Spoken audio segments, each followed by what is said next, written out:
이 시간 예배를 드리는 모든 성도님들에게 교회가 되었던 또 가정이 되었던 또 다른 곳이 됐던 하나님의 위로와 사랑이 넘치시기를 바랍니다. 오늘 이 오랜만에 찬양 팀들을 보시니까 좋으시죠? 아마 우리 서른 형제도 아마 찬양을 많이 하고 싶었을 건데 아마 코로나 끝나고 나면 다시 합류할 건데 그때부터 안 만나지겠습니까? 저는 두 예찬이 그죠? 함께 옆에서 찬양하시는 모습이 참 은혜가 많이 되는 것 같습니다. 얼마 전인가요? 올해의 기독 청년의 의식을 조사한 적이 있습니다. 만약에 10년 후에 자신의 신앙 상태에 대한 전망을 묻는 질문이었습니다. 그런데요, 이 기독교인 청년들에게 했던 질문입니다. 근데 절반 정도가 한 3% 정도가 내가 10년 후에도 내가 여전히 신앙도 유지하고 교회도 잘 나갈 것 같다. 충실한 기독교인으로 살고 있을 것 같다가 53%였습니다. 약 한 40%가요.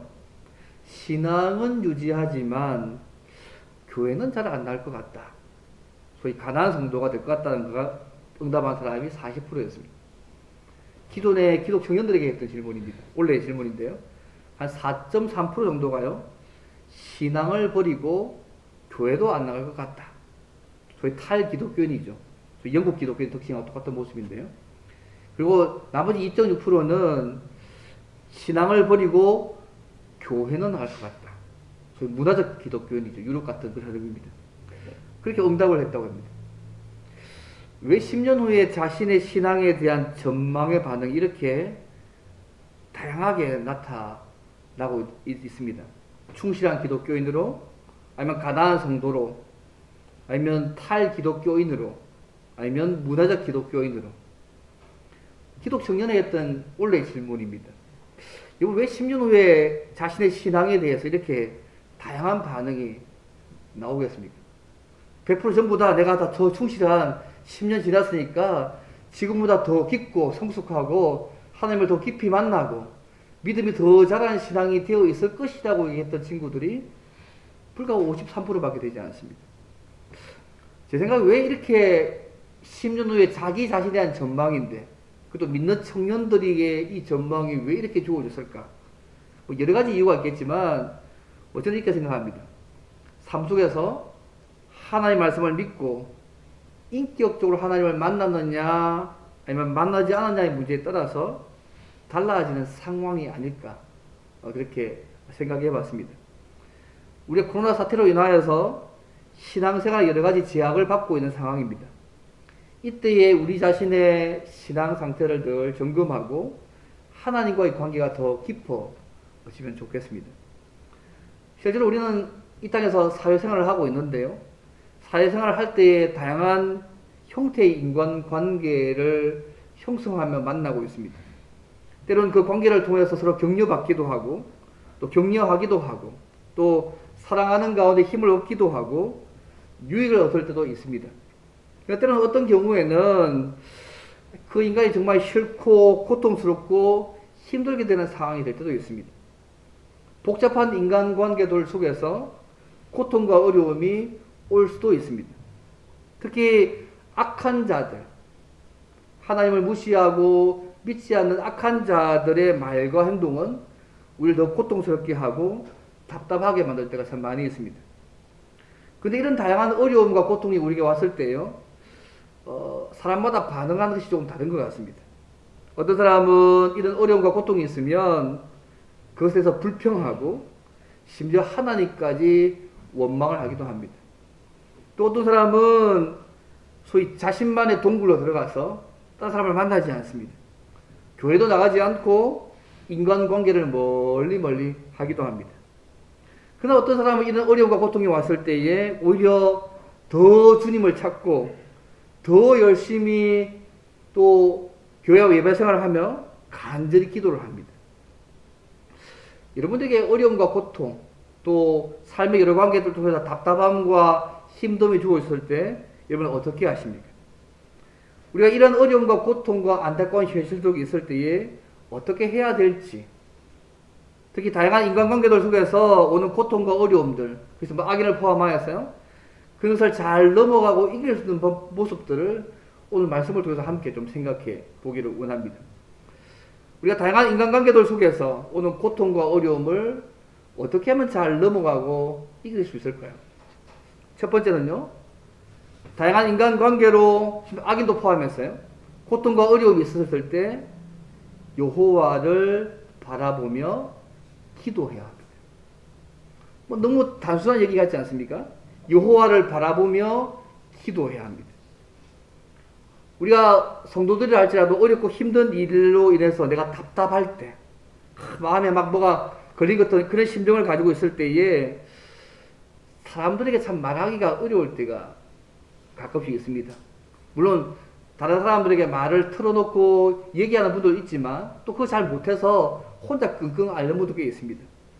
그렇게 말을 하지 못하는 여러 가지 이유가 있는데요. 그 중에 하나가 그런 말을 하면 내 자신의 나약함을 보이는 것 같아서 부끄러워서 말을 못하기도 하고요. 또 그런 답답하고 거의 약점 같은 그런 이야기를 하면 우리 사람들이 그것을 약점 삼아가지고 더 어렵고 힘들게 만들까 싶어서 걱정이 돼서 뭐라기도 합니다. 그러니까 사람들에게 말할 수 없으니까요, 더 갈등하고 아파하면서 결국 하늘을 쳐다보고 하소연하는 모습으로 할 때가 많습니다. 그리고 오늘 본문에 다윗의 시인데요, 다윗도 이와 비슷한 상황에 처해 있었던 것 같습니다. 소위 오늘 본문의 시편이 탄식시거든요. 그래서 오늘 시편 첫째가 부르짖음으로 시작합니다. 특별히 똑같은 뜻들을, 비슷한 뜻을 반복해서 내가 얼마나 절박한 상황에 있는지, 얼마나 답답한 상황 속에 있는지, 얼마나 고통과 어려움 속에 있는지를 그가 표현하고 있습니다. 1절 말씀 보시면 나의 심정을 헤아려 주소서. 심정이라는 말을 쓰고 있고요. 2절 말씀에 내가 부르짖는 소리를 들으소서. 여러분 이 말만 딱 들어도 보통 심각한 상태가 아니구나 느낌 들지 않습니까? 여기서 심정이란 말은요, 원래 원어에는 중얼거리라는 뜻입니다. 사람의 생각 속에 있는 말로 표현할 수 없는 답답한 상태가 여러분의 심정이라는 단어입니다. 그냥 단순한 마음 정도가 아니고 내가 뭘 너무너무 답답해서 말을 표현하고 싶은데 답답해서 표현할 수 없는 그 상태, 그게 심정입니다. 그래서 나의 심정을 헤아려 달라고 얘기합니다. 또 부르짖는 소리는요, 이번 그 카톨릭에서 번역한 공동번역에 보면 이렇게 되어 있습니다. 살려달라 애원하는 이 소리다. 오죽하면 살려달라고 애원하겠어요. 그렇게 번역했습니다. 어쨌든 이 두 표현이요, 얼마나 이 다윗이 답답하고 절박하고 고통과 어려움 속에 있었는지를 알게 하는 말입니다. 근데 이런 답답하고 절박한 상황 속에서 그가 어떻게 합니까? 나의 왕, 나의 하나님이여 이라고 고백합니다. 본인이 지금 왕이잖아요. 왕이면서도 하나님께서 왕이 되심을 고백하고 있습니다. 왕이 하나님의 왕 되심을 고백하는 거 무슨 의미겠습니까? 하나님께서 내 인생의 주권을 가지시고 행하시는 진짜 왕이시다. 내가 진짜 왕이 아니고 당신이 진짜 왕이십니다. 정말 얘기하면 하나님께서 우리 가정에, 내 일터에, 내가 하는 모든 일들을 다스려 주시는 왕이심을 인정하고 믿는 것입니다. 그 하나님께 그가 도움을 구했습니다. 근데요, 이 도움을 구할 때 그가 구한 시점이 재밌습니다. 3절 말씀 보시면 여호와야 아침에, 또 아침에 내가 주께 기도하고 바란다고 아침에라고 얘기합니다. 아침은요 원래 동이 틀 무렵이라는 언어입니다. 구약 성경 보시면 아침에 소제를 드리는 시간이거든요. 감사와 기도를 드리는 시간이 이 아침이었습니다. 아마 이 구절을 볼 때 아마 구약 시대에도 하루를 시작하기 전에 제사를 드리는 시간이 있었다는 것들을 알 수가 있습니다. 다윗은 그의 답답하고 절박한 심정을 이 새벽인지 뭐 이른 아침인지 명확하진 않지만 하루의 일을 시작하는 이런 시간에 하나님께 아랬다는 것입니다. 사실 우리가 경험적으로 볼 때 저도 그런 것 같아요. 아침에 하나님을 찾지 않는 사람은 그날 하루 내내 찾기가 쉽지 참 어려운 걸 발견합니다. 물론 아침에 안 찾고 밤에 찾는 분도 충분히 있는 거 제가 알고 있지만 일반적으로 내가 아침에 하나님을 만나지 않으면 찾지 않으면 그 하루 종일 굉장히 바쁘기 때문에 그냥 정 넘어갈 때가 많이 있는 것 같습니다.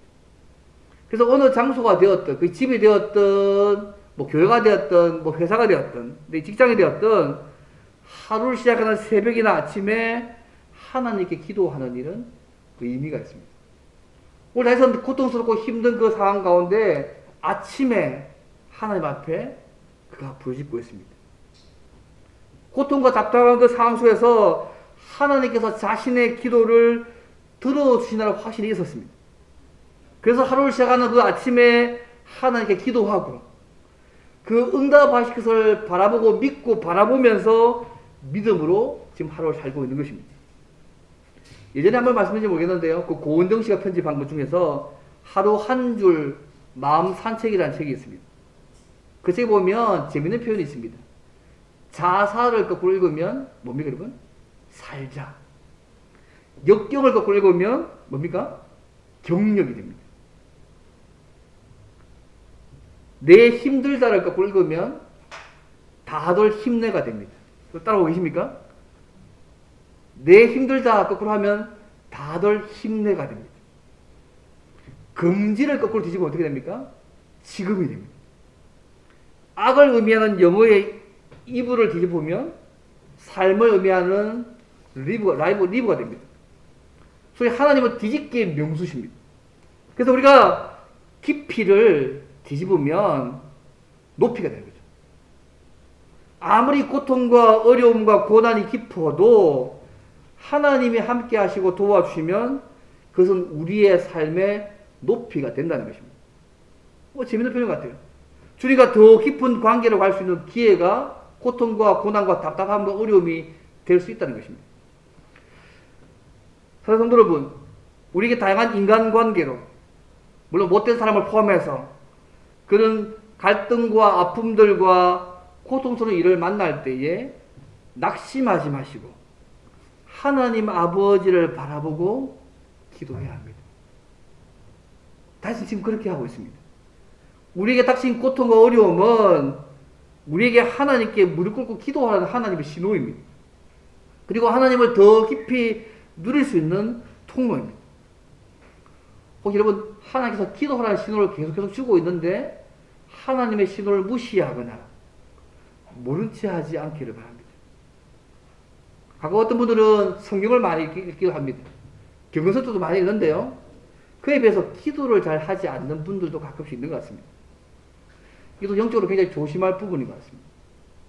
혹자는 자신의 영적 상태를 진단할 수 있는 가장 좋은 도구는 기도라고 말했습니다. 우리들의 억울하고 답답한 심정을 하나님께 부르짖고 호소 기도할 때에 하나님은 약속대로 우리의 답답함과 억울함과 고통을 들으시고 해결해 주실 것입니다. 그래서 우리는 낙심하지 말고 내가 어떤 상황 속에 있다 할지라도 어떤 답답함과 절박함과 고통과 어려움이 있다 할지라도 낙심하지 말고 우리의 고통을 들으시는 하나님께 먼저 기도해야 합니다.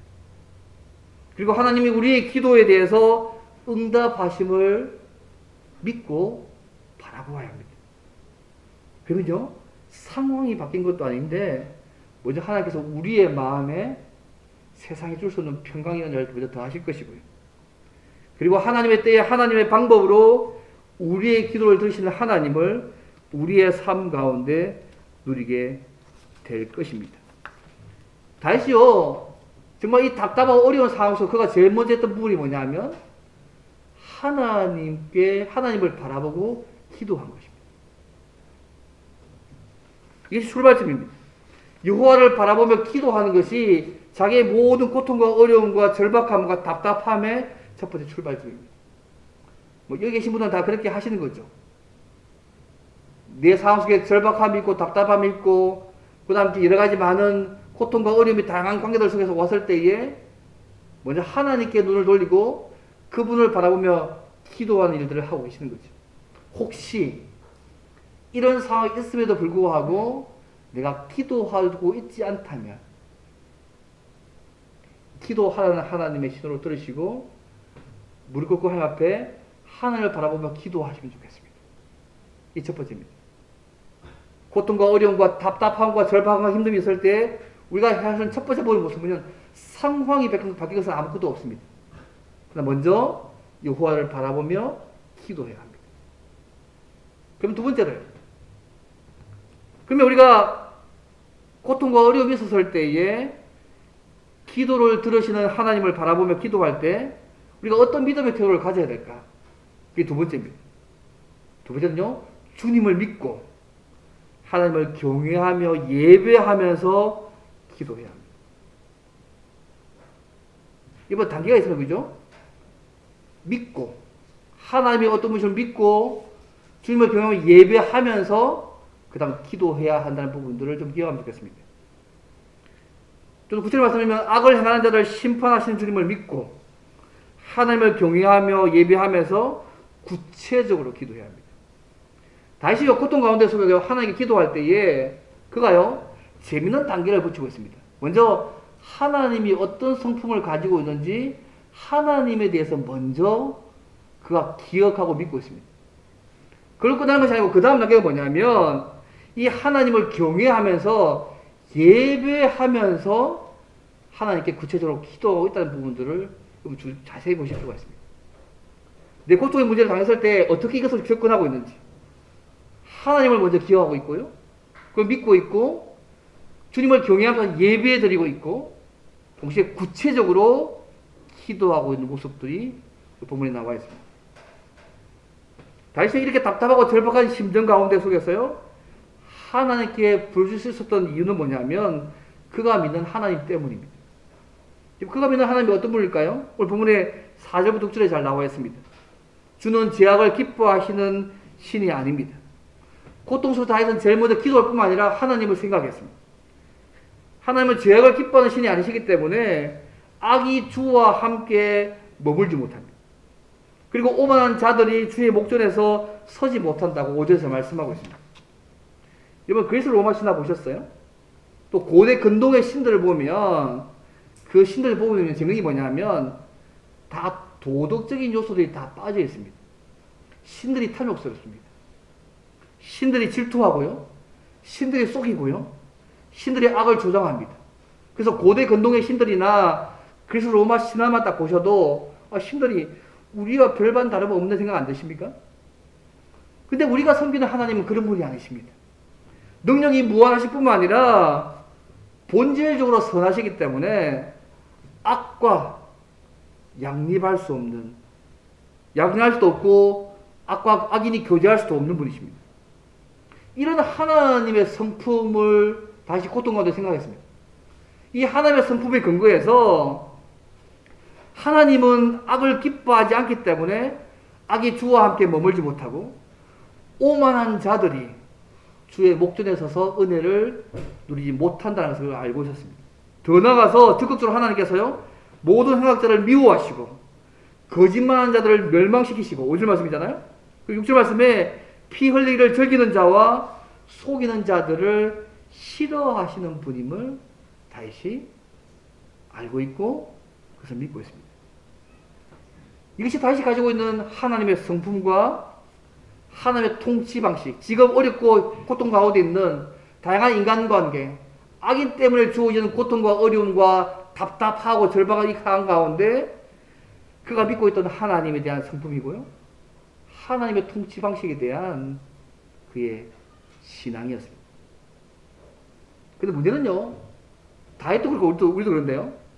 다윗이나 우리가 종종 갈등하는 것이 뭐냐 하면, 또 힘들어하는 것이 뭐냐 하면, 이런 하나님의 성품에 대한 믿음이 있어요.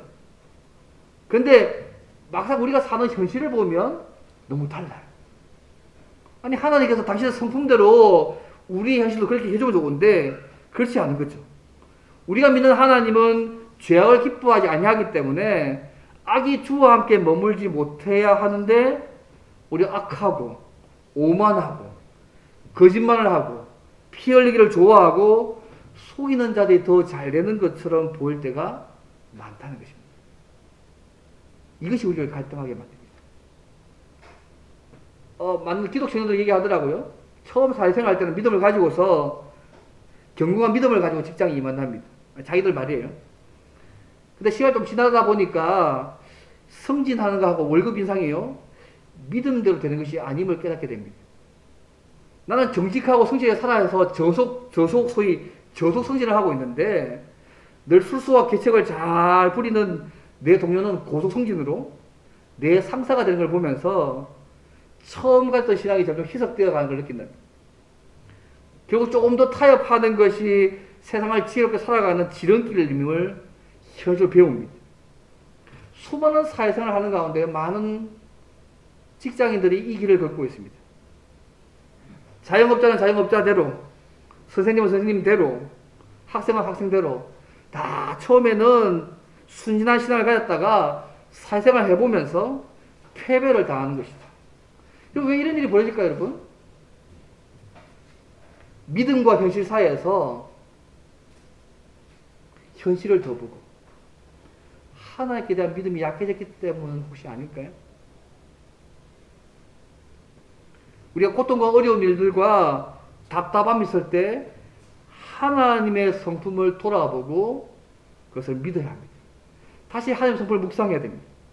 우리가 믿는 하나님은 죄악을 기뻐하지 않으시고 오만한 자와 함께 할 수 없고 거짓말하는 사람과 피 흘리기를 좋아하는 사람과 거짓을 말하는 자를 심판하시는 분임을 우리는 믿어야 합니다. 즉 하나님께서 자신의 성품에 따라서 악을 행하는 자들을 심판하시는 것을 믿어야 한다는 것입니다. 다시 지금요, 이런 고통 상황 가운데 이걸 믿고 있습니다. 상황이 바뀐 게 아무것도 없어요, 여러분. 그렇지만 하나님께서 자신의 성품대로 악을 행하는 자들을 심판하실 것을 그가 믿었습니다. 이것이 다시요, 다양한 인간관계로 악인 때문에 고통과 어려움이 왔을 때 그가 하나님께 부르짖었던 이유기도 하고 해결 방법이고 그가 바라는 것이었습니다. 물론 그가 하나님의 신앙을 좀 갈등합니다. 하지만 하나님만이 자기의 상황에서 구원해줄 유일한 분임을 그가 믿습니다. 악을 행하는 자들을 심판하시는 여호와를 바라보면서 다시 기도합니다. 어떻게 기도하는지 보시면 7절 말씀 보십시오. 하나님께서 심판하실 걸 믿고 기도하시는 어떤 삶을 살아야 될지 7절에 이렇게 합니다. 나는 주의 풍성한 사랑을 힘입어 주의 집에 들어가 주를 경외함으로 성전을 향해서 예배하리라. 악한 자들을 심판하시는 하나님을 다시 먼저 생각하면 되죠. 하나님이 어떤 분이시야? 내가 지금 처한 현실에서 하나님은 이렇게 세상을 통치하시는 분이시야. 그렇게 믿고 난 이후에 그 다음 단계를 보시면 그가요, 뭘 하냐면 한마디로 하나님께 예배 드리고 있습니다. 이 어렵고 고통스러운 상황에서 그가 할 수 있는 일이 뭐냐면 하나님이 임재해 계시는 성전에 와서 예배하는 것입니다. 주의 집 성전에 들어가서 예배하는 모든 문제를 해결하는 정말 중요한 방법입니다. 그런데 재밌는 표현이 있습니다. 뭐냐면 예배드린 주의 집에 들어가는 방식이 두 가지 표현되어 있는데, 첫째는 뭐냐면 주의 풍성한 사랑을 힘입어서 주의 집에 들어가고 얘기합니다. 자신의 의나 행위나 선행 때문이 아니라 여호와 하나님의 풍성한 사랑을 힘입어서 그가 주의 성전에 들어간다고 얘기하고 있습니다. 내 잘나서 되는 것이 아니고 그분의 풍성한 사랑 때문에 내가 주의 전에 들어가서 지금 예배드릴 수 있다고 얘기하고 있는 것입니다. 자신도 하나님 앞에 완전하지 않지만 주의 풍성한 사랑을 힘입어서 나아가는 것이죠. 이거 시작 기념에서 비슷하지 않습니까? 예수 그리스도의 보혈의 은혜를 나가지 않습니까? 한 주간 삶을 볼 때 내가 부족하고 연약하고 죄도 많이 짓고 마음으로 생각으로 저 엉망인데 나는 부족하여도 주의 보혈의 은혜에 의지하여서 주의 풍성한 사랑을 힘입어서 하나님 앞에 나아가는 것입니다. 이 풍성한 사랑을 주신 분이 여호와 하나님이십니다. 근데 똑같은 표현을요, 이제 인간편에서 얘기합니다. 주를 경외함으로 성전을 향해서 예배한다고 얘기합니다. 똑같은 말입니다. 주의 풍성한 사랑을 입은 사람은요, 주님을 경외하는 사람이고, 반대로 주를 경외하는 사람은 주의 풍성한 사랑을 받은 사람입니다. 주의 사랑을 받은 사람이라면 결과적으로요, 주를 경외하게 되어 있습니다. 내가 주를 경외하는 거, 하나님 앞에 서 있고 하나님을 두려워하고 그분의 말씀대로 따라 순종하며 살아가는 그 삶이요, 하나님의 풍성한 사랑을 받은 외적인 증거입니다. 주를 경외한다는 표현 속에는요, 주의 말씀을 순종하고 의롭게 사는 것을 다 포함하고 있습니다. 그래서 성전에 나아갈 때에 주의 계명과 말씀을 지키면서 의를 행하고 살면서 예배하면서 기도해야 된다고 지금 말씀하고 있습니다. 그리고 첫째는요, 하나님이 어떤 분인가를 먼저 살폈습니다. 이 상황이다 하나님 어떻게 말씀하시는지. 상황이 안 바뀌었어요. 그 다음 단계가 이 하나님의 믿음을 근거로 주를 경외함으로 예배 드리고 있다는 사실을 기억하면 되겠습니다. 나 여전히 흔들리지 않고, 그죠? 하나님의 말씀을 지켜가면서 주를 경외하면서 예배의 삶에 살고 가고 있습니다. 그리고 다시요, 이 주의 전에 따라서 뭘 기도하고 있습니까? 8절 말씀 보십시오. 여호와여, 나의 원수들을 말미암아 주의 의로 나를 인도하시고 주의 길을 내 목전에서 곱게 하소서라고 기도하고 있습니다. 이번 주의 의가 뭡니까? 법정에서 어렵게 선언하는 거잖아요. 시키면 주께서 어렵다고 판결해 주셔야 된다는 겁니다. 내가 원수들 때문에 고통당하고 어려움 당하고 있을 때에 주님께서 나를 법적으로 어렵다 하셔가지고 주의 길을 곱게 열어달라고 지금 기도하고 있는 것입니다. 주께서 어렵게 판단해 주셔서 주께서 인정하시는 길을 내가 계속 걸어가게 해달라고 기도하고 있다는 것입니다. 이번 다시요, 하나님의 선포를 먼저 기억했습니다. 이 상황에 맞는 말씀을 기억하고요, 그 말씀을 믿고 여호와를 경외하면서 예배드리면서 구체적으로 하나님께서 나를 의롭게 판단해 주셔가지고 주의 길을 곱게 해달라고 그 이야기하고 있습니다. 특히 주를 경외함으로 예배한다는 말씀을 좀 잘 기억할 필요가 있습니다. 주를 경외한다는 말 여러 가지 뜻이 있는데요, 하나님 앞에서의 삶, 하나님을 두려워하는 삶, 또 주의 말씀을 지키는 삶을 다 포함하고 있거든요. 그래서 여호와를 경외하는 삶과 하나님의 말씀을 지켜가는 삶들이 똑같은 삶의 모습입니다. 신명기 17장에 이런 표현, 17장 19절에 보면 똑같은 표현이 나와 있습니다. 그래서 그가 이 성전에 나올 때에 하나님의 말씀을 행하면서 예배하면서 기도하고 있다는 사실을 여러분 기억하면 좋겠습니다. 내가 지금 어려운 상황 속에 아무 상황이 안 바뀌었습니다. 근데 하나님이 악한 자들을 심판하시는 하나님을 내가 믿고 있습니다. 그렇게 하실 것 하나요. 이루어지지 않았습니다. 그 다음 단계 뭐냐면 그 주를 경외하면서 말씀을 순종하면서 하나님 앞에 예배드리고 있습니다. 그리고 하면서 구체적으로 하나님 앞에 기도하고 있습니다. 그것이 다시 했던 두 번째 방식의 모습입니다. 오늘 본문을 보시면요, 그들이 어떤 사람인지에 대한 부분들을 구체적 제목을 고발하면서 다시 기도합니다. 그래서 구절 말씀 보시면요, 악인들의 제목을 고발하면서 예배합니다. 이번 구절 말씀 보시면 알지만 그들은 많은 말을 하지만 신실함이 없습니다. 그들의 말을 믿을 수가 없는 사람들입니다. 또 그들의 심중이 악하다고 얘기했습니다. 그는 그들의 동기 자체가 악하다는 것이죠. 그리고 목구멍을 통해 오는 말은 열린 무덤과 같다고. 그 당시 이스라엘은요, 누가 죽으면 바위나 산에 구멍을 뚫습니다.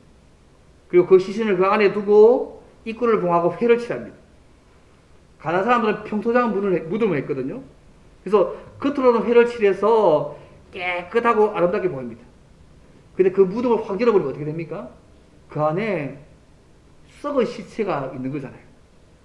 근데 그들의 목구멍이 열린 무덤과 같다는 말씀이 뭐냐면 그들이 하는 말은 시체가 썩은 것과 같이 냄새나고 추악하다는 것이죠.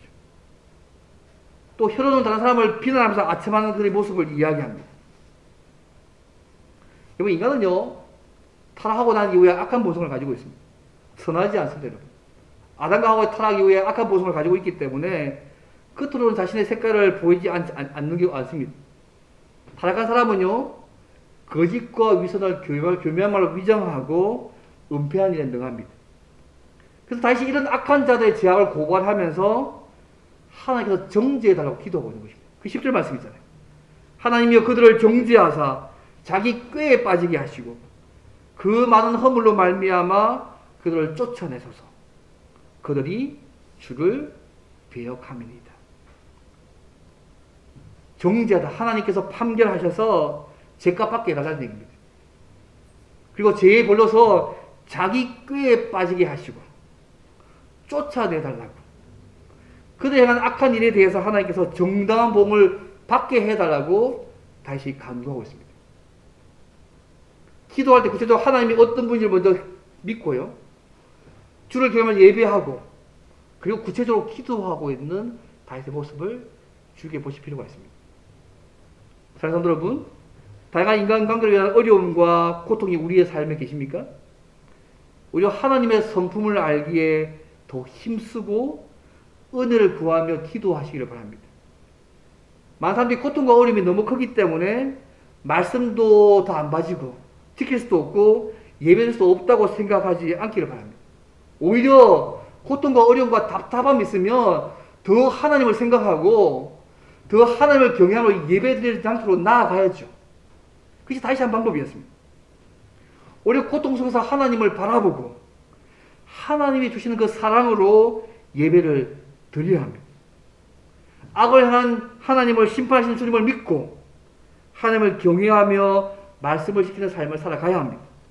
그리고 동시에 하나님께 예배하면서 구체적으로 기도해야 합니다. 그러면 하나님께서요 약속대로 자신의 성품대로 우리의 기도에 응답하시는 하나님을 우리의 삶 가운데 누리게 될 것입니다. 이것이 다윗이요 자기의 상황에서 극복한 방식이었습니다.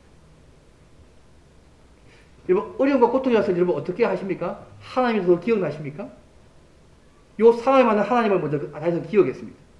그리고 주를 경외하면서 예배를 드렸습니다. 그리고 구체적으로 하나님 앞에서 기도했습니다. 그래서 하나님께서 당신의 성품대로 나의 삶 가운데 그렇게 해 주시기를 다시 더 하고 있는 모습을 볼 수 있습니다. 그래서 고통과 어려움이요 하나님에 대해서 우리가 무지하게 하거나 하나님을 무시하거나 예배에 더 소홀하거나 기도하는 일에 더 소홀하지 않도록 조심할 필요가 있습니다. 우리 그 하나님을 더 기억하고 주를 경외하면서 예배하면서 주께 기도하는 모습으로 나아가셔야 됩니다. 그러면 하나님의 때에 하나님의 방법으로 하나님께서 우리의 기도에 당신의 성품대로 역사하실 것입니다. 이제 다시 맺은 두 번째 모습입니다. 그럼 마지막 세 번째로요. 악을 행하는 자들을 심판하신 주님을 믿고 하나님을 경외하며 말씀을 지키고 예배드리면서 기도할 때 어떤 일이 벌어질까요? 이게 세 번째입니다. 주께 피하는 자들에게 기쁨과 복을 주시고 은혜로 보호해 주시는 하나님을 누릴 수가 있습니다.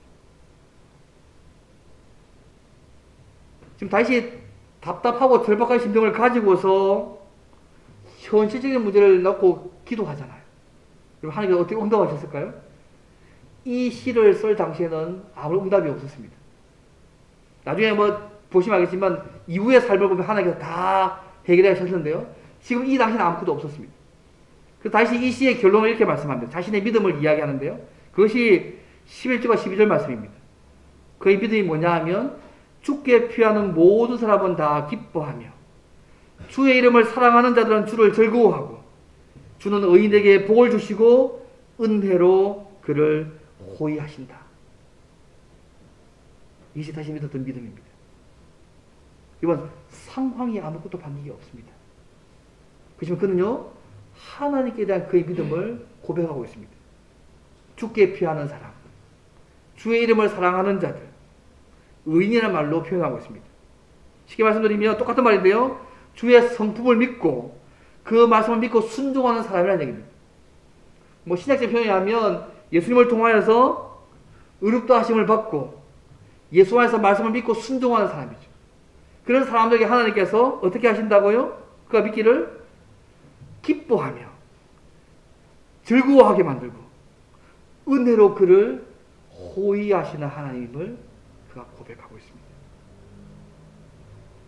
이런 예수 안에서 의롭다 하심을 받고 주의 말씀을 믿고 순종하는 사람은요, 지금 당장 큰 변화가 없고 막 악한 자들이 마치 하나님 앞에서 손님으로서 환대받는 것처럼 이렇게 보이는 이런 상황이 된다 할지라도 하나님께서 방패로 보호해 주신 같이 보호해 주시고 그와 교제하게 되는 복을 받게 될 것들을 믿습니다.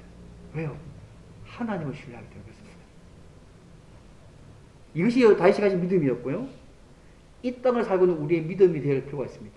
그러면 상황이 바뀐 게 아무도 없어요, 여러분. 오늘 본문 10편 자체가요, 상황 바뀐 게 아무것도 없습니다. 근데 문제는 뭐냐, 문제 재밌는 게 뭐냐면, 이후에요, 하나님께서 다윗의 삶들을 책임지셨습니다. 그를 절박하고 답답함씩 만들었던 사울왕부터 시작해서, 그의 주변에 있었던 사람들부터, 그 다음, 그가 왕이 돼서 괴롭게 한 사람들도, 심지어 요압과 시므이도 다 포함해서, 그를 괴롭게 했던 사람들도 그가 죽고 난 이후에까지도 하나님께서 정당한 보응들을 받게 하심으로 이 기도의 말씀들을 이루어 가신 하나님을 이후의 성경에서 볼 수 있습니다.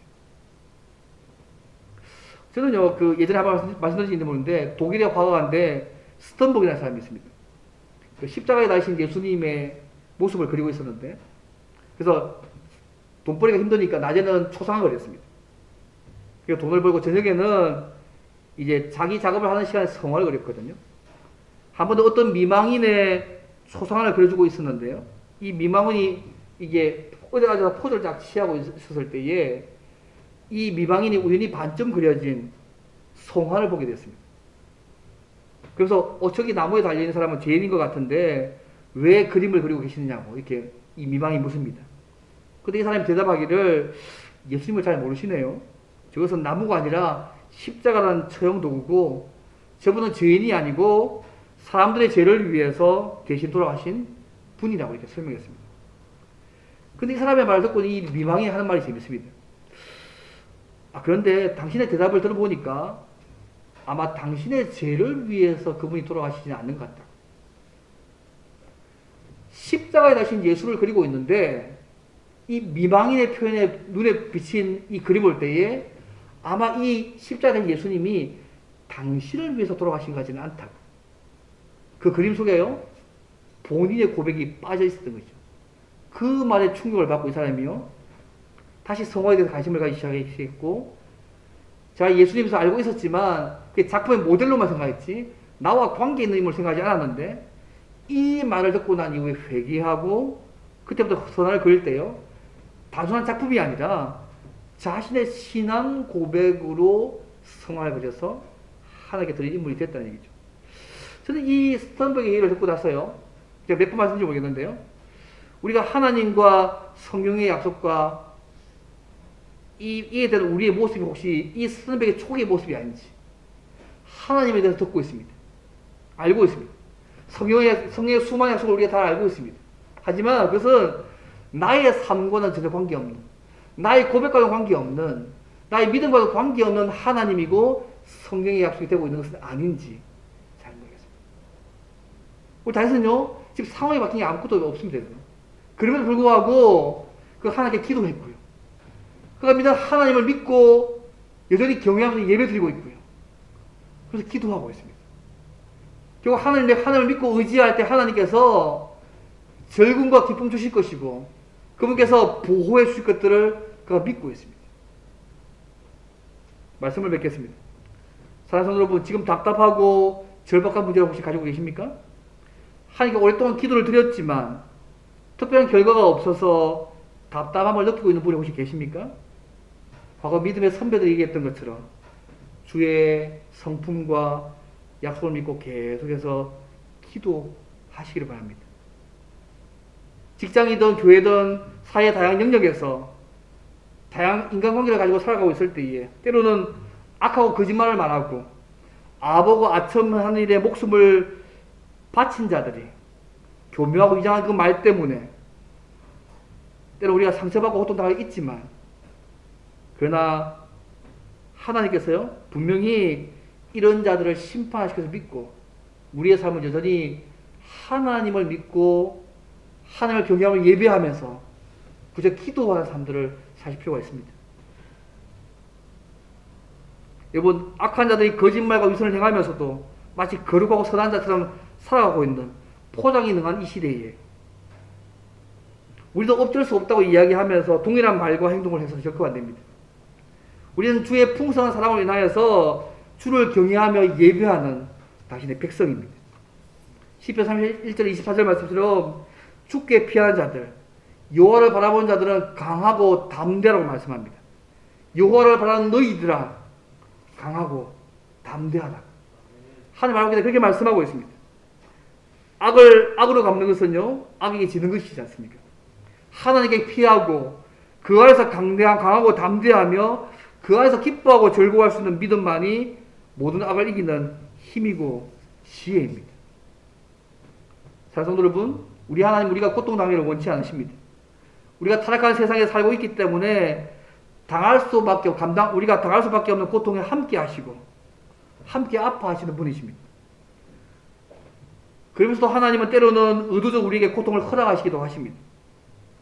하나님 우리가 고통과 고난을 이기는 그 과정을 통하여서 우리를 더 당신의 나라 백성답게 만드시고 이 땅에서 하나님 나라를 이루어 가시는 분이십니다. 때로는 그 고통과 어려움이 길게 느껴지고 하나님이 없는 것처럼 느껴진다 할지라도 오늘 다시요 고통 가운데 하나님께 부르짖은 것처럼 우리 하나님만이 모든 인간관계에서 오는 고통과 어려움을 이기게 하시는 참된 힘이심을 여러분 믿고 그 하나님께 부르짖으시면 좋겠습니다. 여러분, 이 땅에서 우리가 기댈 언덕이 하나님밖에 없습니다. 여러분, 이 땅에서 우리가 기댈 언덕은 하나님 외에 전혀 없습니다. 시편의 표현대로 주께 피하는 사람, 주의 이름을 사랑하는 사람, 그리스도의 의를 힘입어서 의롭다함을 입은 의인들은 과거 믿음의 선배들이 그때 했던 것처럼 지금 당장 결과가 없는 것처럼 보여도 주님 때문에 기뻐하게 하시고 복을 주시고 보호해 주실 것을 믿고 여호와께 부르짖으며 나아가야 합니다. 말씀을 뵙겠습니다. 사랑하는 성도 여러분, 다양한 인간관계에서 오는 고통과 답답함과 절박함이 계십니까? 우리의 기도를 들으시는 여호와를 바라보며 기도하시길 바랍니다. 그리고 악을 행한 자들을 심판하시는 주님을 믿고 하나님을 경외하며 말씀을 지키고 예배하면서 구체적으로 기도하시길 바랍니다. 그리고 더 나아가서 주께 피하는 자들에게 기쁨과 복을 주시고 은혜로 보호해 주시는 하나님을 믿고 주를 경외함으로 부르짖어서 그 복과 은혜를 날마다 누려가는 저와 여러분 되기를 주의 이름으로 바랍니다. 오늘 다시 함께 기도하면 좋겠는데 하나님 우리의